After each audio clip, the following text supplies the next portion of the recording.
If you want to see what it takes to make a great movie marketing campaign, then keep watching this video. Hello to any and all movie nerds and fans out there, and in particular, Deadpool fans and Wolverine film fans. Welcome to Film Obsessed, where today we are going to dive into why the marketing for the brand new Marvel movie Deadpool and Wolverine should be studied for the future for any movie that comes out. With less than a few days to go before it officially comes out worldwide, this is something that I have wanted to talk about for a while as we get ourselves hyped for its release. If you are someone here who has been excited for the movie and loved its marketing campaign, give this video a like and subscribe to the channel so that we can build this film community that I'm trying to start on this channel. Without further ado, sit back, relax, grab some popcorn, and let's jump right into it. As someone with a background in marketing and has graduated with a master's in it, I have always loved taking time to look at the marketing of things that I love. In the case of film and TV show marketing is some of my favorite, and today's example to discuss spares no expense when it comes to showing how good it was at getting people hyped for the actual movie. The marketing campaign for Deadpool and Wolverine is by far one of the best that we have ever seen for a comic book movie or just a movie in general. It has done so many things right that I would love to discuss. Everything from the trailers and TV spots, the interviews with the cast and crew, specifically Ryan Reynolds, Hugh Jackman, Emma Corrin, and then Shawn Levy, the director. It has also found a great way to interweave that stuff in with some more traditional forms of marketing in brand collaborations, and then even the most simplest form of traditional digital marketing in many great TV commercials. There is just so much to talk about here, and I'll explain in detail why this is all so great and should be studied, while also giving a few criticisms of some of the marketing that I have seen in this campaign. It wasn't perfect, but it sure was great in every way. First off, let's talk about those trailers, because this is where I'm going to be giving some of my best comments, but also where some of my criticisms are going to come off with the marketing campaign. Let's start with the good. I think these trailers have been absolutely fantastic. To me, when it comes to trailers, the number one thing that you have to get right and pre-prepare before you start editing and creating the trailer is to understand the tone of the film you are marketing for. With Deadpool and Wolverine, you have a mix of many tones. You have silly, funny, serious at times, but also just a lot of excitement. These four tones are very evident throughout the movie and also these trailers. When you set people up for what that movie is going to be like through it, it is going to give them that expectation for when they go into seeing it for the first time and get them excited, and that is going to give them what they want to see in the movie more. It is also no secret that the trailers for this movie are some of the most important that we are ever going to see for a film, given the context of what this movie is about and what it's going to be inside of the story. I think the first couple of trailers did a good job to not really show too much, and this is now where we get to my criticisms. Lately, as of me recording this video, there have been several promos with footage of which I won't show in this video that have, in my opinion, done a bit of a disservice in showing a little too much. A couple of characters that, in my opinion, are spoilers have popped up in these promos, and I think when you start to show too much than what you need to show, you are giving people the wrong expectation. I said this to somebody else, but from a marketing perspective, it just doesn't make any sense. You have a week to go before the film comes out. There's no reason to keep showing stuff in that time range. People are already going to go out in droves to see this movie, and so you don't have to do any more to satisfy them for that reason. You want to be able to market your movie for people to get excited for stuff to see in theaters and not to witness stuff for the first time on their living room couch when watching it on their phone or laptop. Recently, Kevin Feige, the man himself behind Marvel, has come out and said that he believes that there is a possible future where Marvel only ever markets their movies through just one trailer. And while I understand where he's coming from, I also might push back just a little bit because of the fact that it is still okay if you put out trailers, 2 to be exact. It just comes down to how much you put into them is basically what I'm trying to get at. Showing too much can really hurt people, and we've seen that many times before.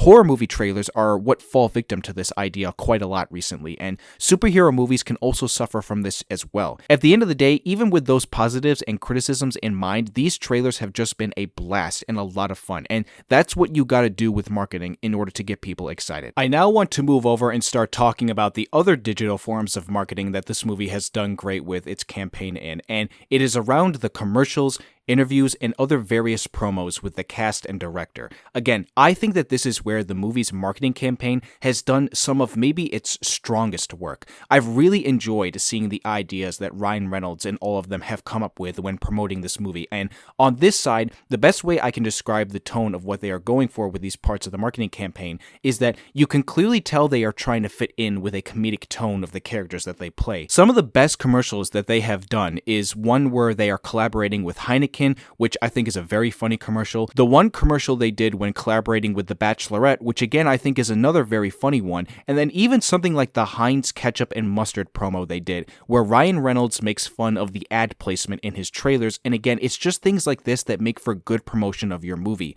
My personal favorite one, honestly, might be the podcast bit that they did where you have both Deadpool and Wolverine trying to record a podcast, and again, you are playing up to the funny nature of these characters and the fourth wall breaking of a character like Deadpool. It was also smart of them to incorporate a movie theater marketing promo where anyone here who has gone to the theaters recently, you'll notice that you have come across the Deadpool and Wolverine turn off your cell phone message, where the characters break the fourth wall and tell you to turn off your phone before your movie starts. There is marketing everywhere you go with this movie, and it's really smart ideas like this that shine through. The other final area of digital distribution that I really have been enjoying are the interviews, of course. I don't think there are two better people in this industry right now that have such great chemistry with each other when it comes to interviews than Ryan Reynolds and Hugh Jackman. Their charisma and ability to have fun with anything they do is what I feel is breathing a lot of life into this marketing campaign where fans get invested. Any kind of interview that they've done when promoting the film has given a great moment of laughter, but also a moment of openness. They did an interview a while back with People magazine where they discussed mental health and how they've been coping with life lately as they get older, and I think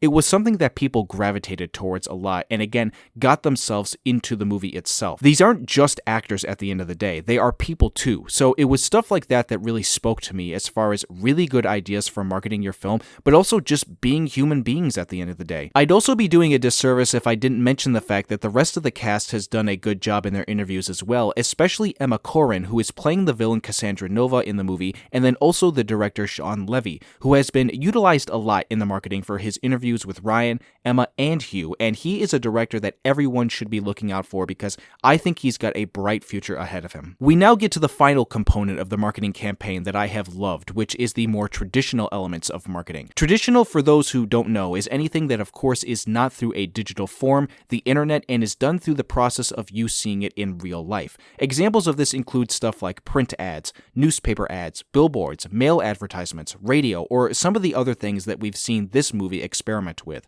Some of those examples include one of my favorite bits of marketing that they've done, which is their collaboration with Xbox. Xbox has done this a lot with movies in the past, where they collaborate with the film to create their own custom controllers, and they have done it here again in the most funny way possible by giving each controller in the back part some butt cheeks of both Deadpool and Wolverine. Again, when you know what Deadpool is, this just feels like it would have been a marketing idea that came out of his brain, but also Ryan Reynolds, of course. The amount of memes that have spurred online for people to go and utilize this idea to create other custom controllers is just insane. Another area that we are seeing this in with other films that are doing it a lot now is their ability to create their own popcorn buckets. Deadpool and Wolverine made their own, and I have to say, again, genius marketing. They made their own Wolverine popcorn bucket for people to go and buy when the movie comes out to use to go to the theater and get their own popcorn, and it looks fantastic and everything that you would expect out of a marketing campaign for a movie like this. Not only is it good marketing for the movie, but it is also good marketing for the movie theaters themselves, given that theaters make a lot of their money off concessions, and people who go and buy popcorn using this bucket, it helps them and the movie simultaneously. When it comes to giving some of my final thoughts about this whole video and why I wanted to make it in the first place, the thing I want to leave off by telling you all is that if you are somebody out there who's watching this that, like me, knows marketing, this is the kind of stuff that you need to take inspiration from and take notes from. Even though I have some criticisms about a few things the campaign did for the film, I do think the majority of it is just spectacular in every way, and that is what you should take forward with you when you go and market for other products that may or may not be a movie. You've got to have passion for it, but you also have to be creative with your ideas and know the products that you are marketing. Know the tone and vibe and what makes it appealing so that way, when you're making the ideas, you have something set in stone that if executed well is going to really attract a lot of people to come and buy said product. Deadpool and Wolverine has done a really masterful job, and this is why it is currently projected to make as much money as it is projected to make, which shows when your marketing campaign is on point, the product itself is also going to show for the results. With that all being said, ladies and gentlemen, my fellow film nerds, that is where the video is going to end. With less than a few days to go before the movie is officially fully worldwide, and with me seeing it very soon, I cannot wait to speak with you all about it when I get the chance to review it. Leave your comments down below about what you thought about the marketing for the movie and my commentary on it. If you want to see more moving forward from me on this channel with regards to film and you enjoyed this video, hit the like button and also subscribe to the channel if you are new here and turn on that notification bell to be updated for when I upload again. So yeah, that's a wrap, folks. I hope you all have a wonderful rest of the day, and I will see you all soon for the next video.